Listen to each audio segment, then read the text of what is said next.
चलो चलो जल्दी से, जिनको नामदान लेना है वो जल्दी से जल्दी आ जाओ। नीचे छूट जाओगे तो फिर रह जाओगे आप।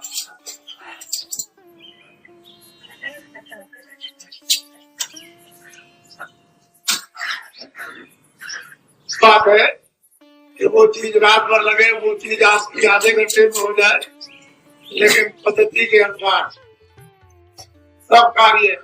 और हमारे यहाँ तो ये कहा गया कि महात्माओं के यहाँ बधाई मतलब शुभ मुहूर्त माना जाता है,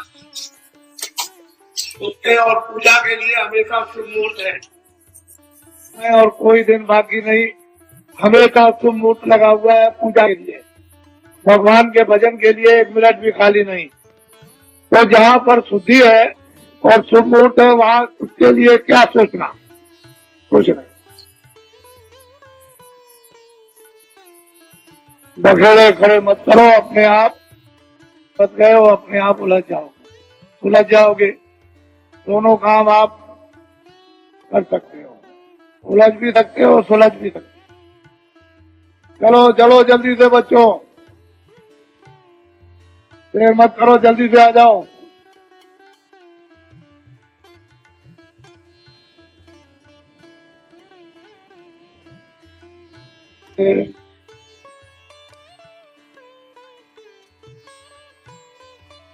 देखो विशेष करके इस बात का ध्यान रखो कि जो आप अपनी अपनी तकलीफें, परेशानी, शारीरिक, परिवार की, समाज की या बाहर की, दफ्तर और कचहरियों की जो वर्णन करते हो वो छूना सब जा रहा है और उसका धीरे धीरे निराकरण हो जाएगा। बीमारी तकलीफों में धीरे धीरे आराम,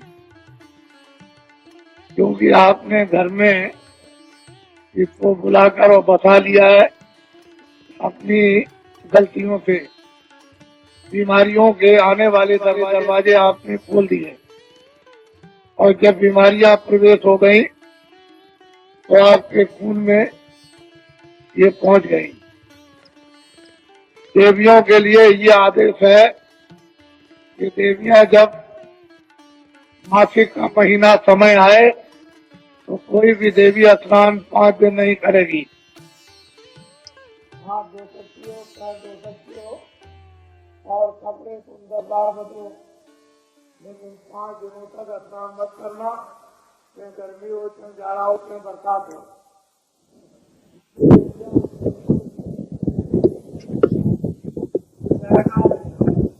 जाएगा और ऐसी भयंकर बीमारियां होंगी तो निकाले नहीं निकलेंगे और डॉक्टर के पास उसके पास दवा होगी तो अपने आप बीमारियों के दरवाजे मत। जो पुराने महात्माओं ने, प्राचीन महात्माओं ने जो एक पद्धति आपके निरोगता की डाल रखी है उसका पालन करो।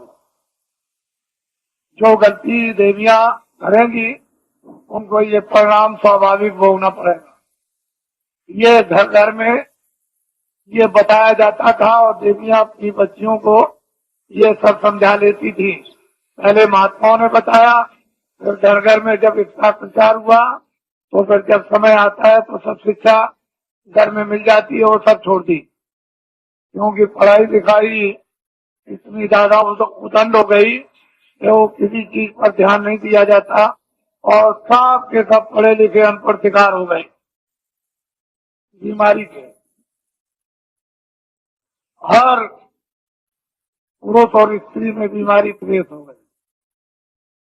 अब ये समझ में किसी की आता है कि बीमारी आ कहां से गई, तो कुछ ऐसी आपने यानी बद परहेजियां की हैं जिससे ये परिणाम आपको उठाना पड़ा। ये है छोटी चीजें समझाने के लिए, लेकिन बहुत बड़ी। ये जीवन का रोना है। महात्माओं की बात छोटी सी बड़ी होती है और जीवन का आपका साथी, लेकिन जब आप उसका उल्लंघन करोगे तो जीवन की घातक हो जाएगी। ये सोचने समझने की बात है। और जहाँ से बच्चे का जन्म होता है वहीं से खराबी पैदा हो जाए तो आगे क्या होगा। इसलिए अस्पताल, जब ये शिक्षाएं हम लोग अनुकूल पालन करते थे तो न इतने अस्पताल थे, न इतनी दवाएं थी, न इतने डॉक्टर थे, सब लोग स्वस्थ रहते। तो जल्दी से बच्चों चलो, देर मत करो, देर करने की जरूरत नहीं है। और पुरुष के लिए कुछ परहेज बताए गए थे लेकिन वो उन्होंने खत्म कर दिया। देवियों ने और पुरुषों ने अपने अपने जो परहेज है उनको खत्म कर दिया, बीमारियां आ गई।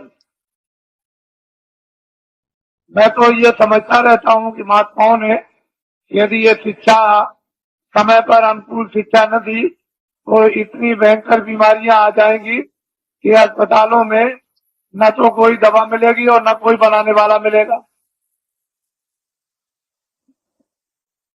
इसकी रोकथाम डॉक्टरों के द्वारा नहीं, महात्माओं के द्वारा होना चाहिए। क्योंकि अगर रोकथाम इसकी हो जाएगी और जानकारी दे दी जाएगी तो लोग समझ जाएंगे, आने वाली पीढ़ी समझ जाएगी। चलो चलो बच्चों, चलो जल्दी से।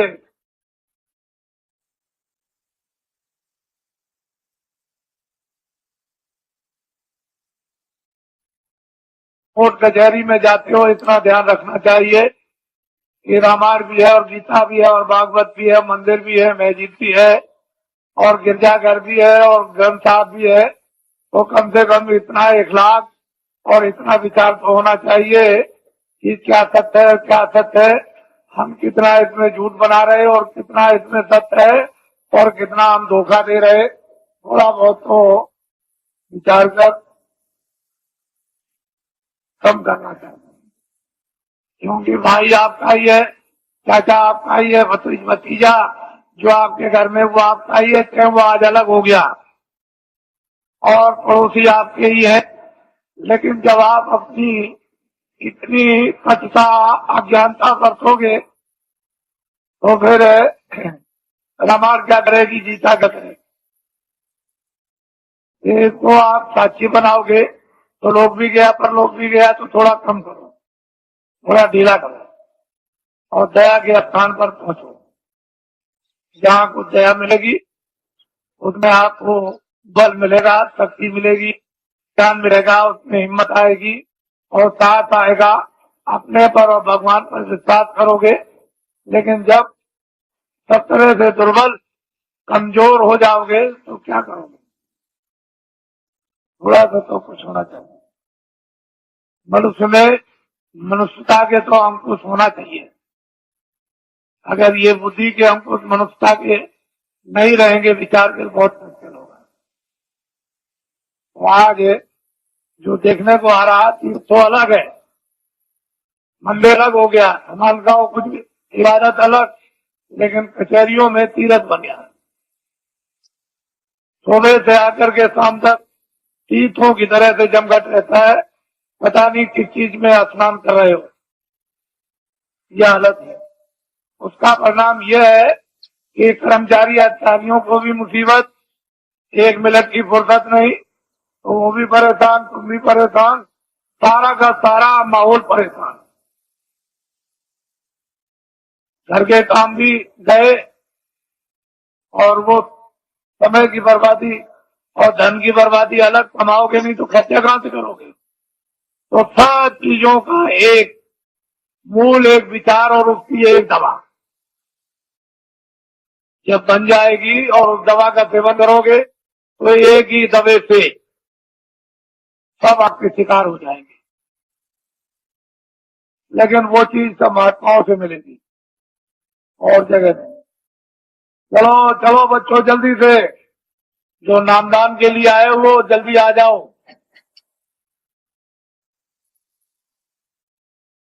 चलो चलो देर मत करो।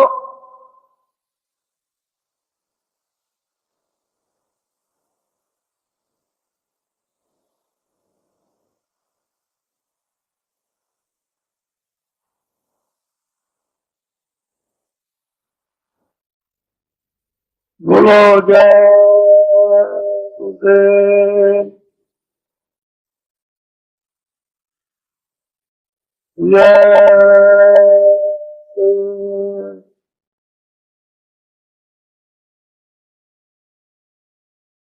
जय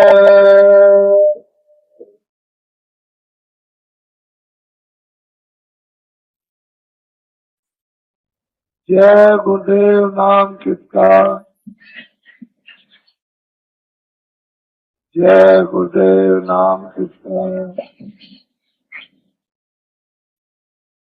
जय गुरुदेव। नाम किस जय गुरुदेव। नाम किसका? जय गुरुदेव। नाम किसका?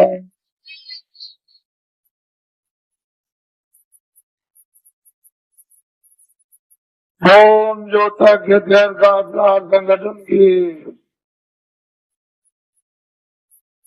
ओम ज्योतक गैर का संगठन की। ओम ज्योतक गैर का संगठन की।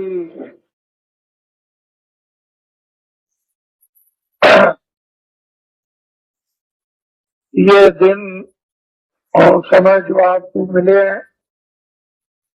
वो आपके लिए एक सौभाग्य और अति पावन घड़ी है। जीवन में इस तरह का समय मिला नहीं सकता। जो समय मिल गया उसका हम सब लोग लाभ ही प्राप्त करें। एक ऐसा छोटा मोटा एक सेवा का स्थान आप सबको प्राप्त हुआ जहाँ सब तरह की सेवाएं होती है।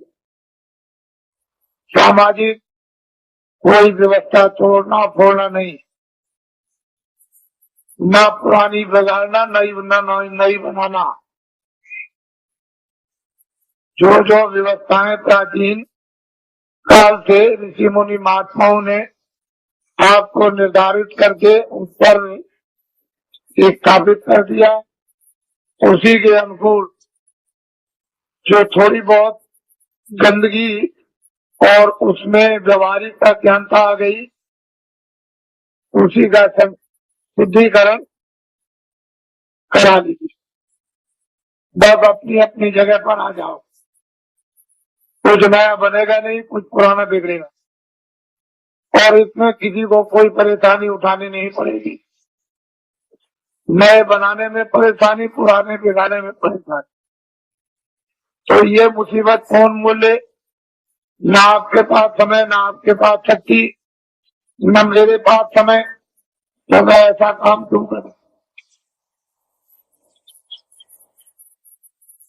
वो काम कर दिया जाए जिसमें छुट्टी हो जाए और सब लोग उसी डरे डांटे पर आ जाए।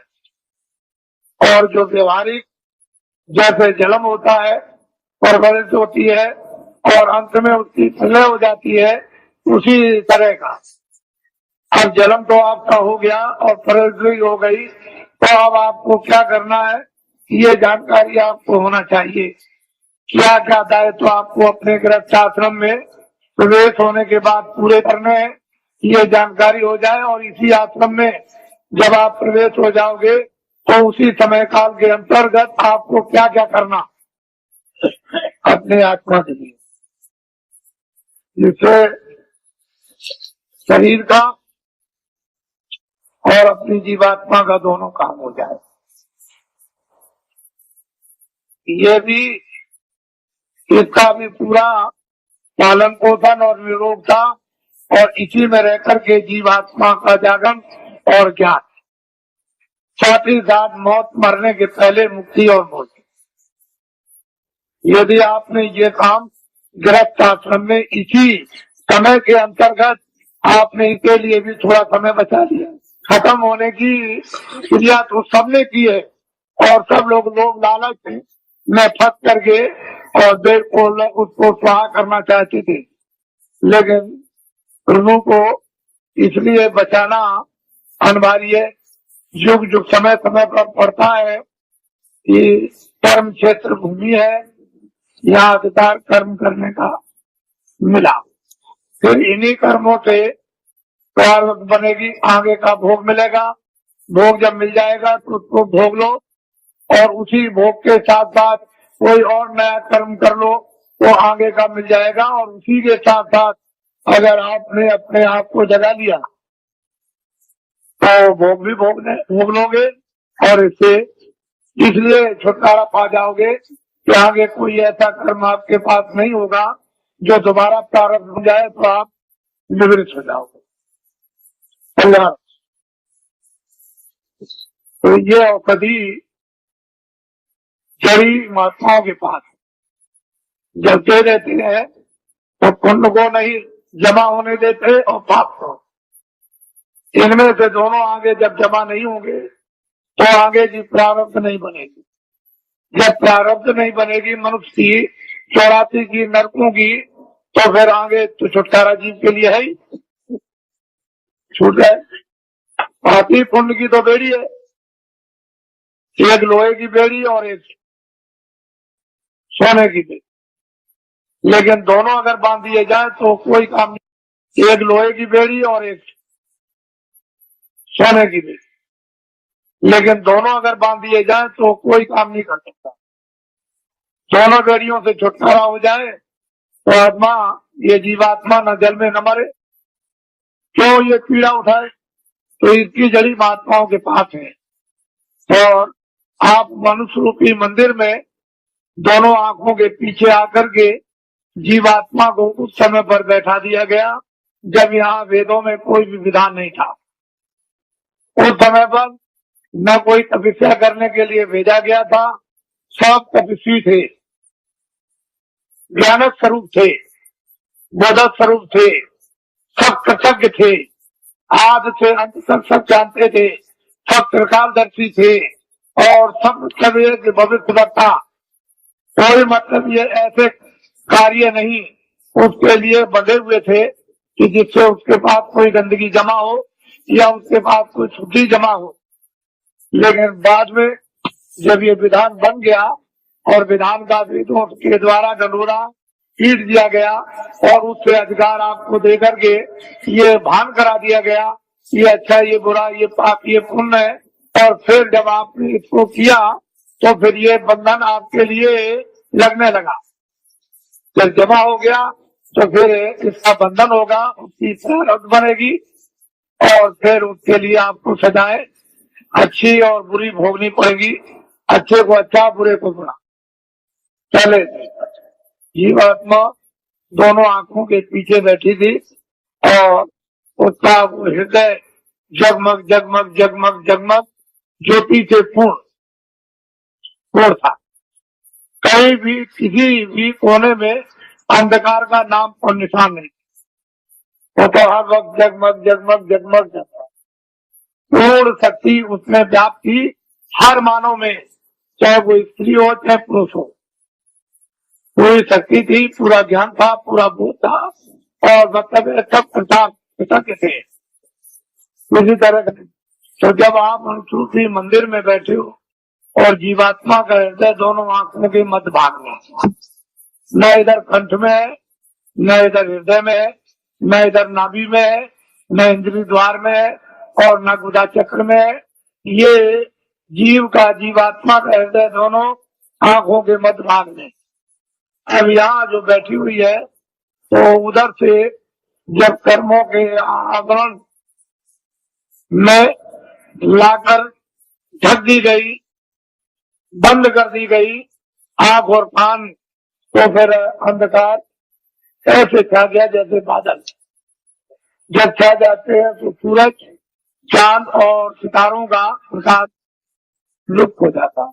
उसका मतलब यह है कि सूरज को, चांद को, सितारों ने बादल फूकने नहीं ढका, वो तो बादलों ने अपनी आंख को ढक लिया, इसलिए दिखाई नहीं देता। अगर बादल को आप साफ कर दो तो सामने आपके सूरज, चांद और सितारे, तो आपकी अंतर जीवात्मा की आंख और जीवात्मा के कान को ढक लिया और सुनना और देखना बंद कर दिया। अगर वो पर्दा बादलों की तरह से हट जाए तो परमात्मा और परमात्मा की सृष्टि सामने आती। जब दिव्य नेत्र ज्ञान चक्षु साधक का जब खुल जाता है और जब कान खुलते हैं और वो देववाणी, ब्रह्मवाणी, वो अनहद वाणी और वो शब्द और नाम जब प्रकट हो जाता है और कानों को सुनाई देने लगता है तो 24 घंटे एक क्षण भी बंद नहीं होता।